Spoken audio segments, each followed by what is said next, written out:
ఒకరోజు అడవిలో పెద్ద గుంటలో సింహం పడిపోతుంది. ఆ గుంట పక్కనే ఉన్న చెట్టు కొమ్మ మీద ఒక కోతి కూర్చొని ఉంటుంది.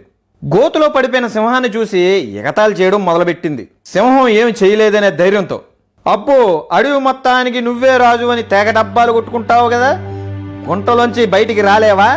ఇప్పుడు బాగా తిక్క కుదిరిందిగా, కాసేపు ఆగితే వేటగాడు వచ్చి నిన్ను చంపి నీ చర్మాన్ని గోడకి తగిలిస్తారు.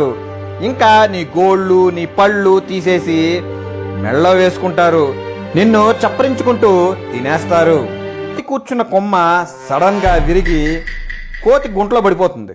సింహం ముందు పడగానే, అమ్మతోడు మహారాజా నన్ను క్షమించండి, మిమ్మల్ని క్షమాపణ అడుగుదామనే దూకాను. ప్లేట్ తిప్పేస్తుంది. సింహం ఊరుకుంటుందా, వదులుతుందా? ఈ కథలో నీతి ఏంటంటే, పరిస్థితులు బాగోక కష్టాల్లో ఉన్న వాళ్ళని చూసి నా కొడుకు దొరికాడ్రా అని ఎగిరెగిరి పడి ఎగతాళి చేస్తే కోతికి ఏం జరిగిందో చూసారుగా.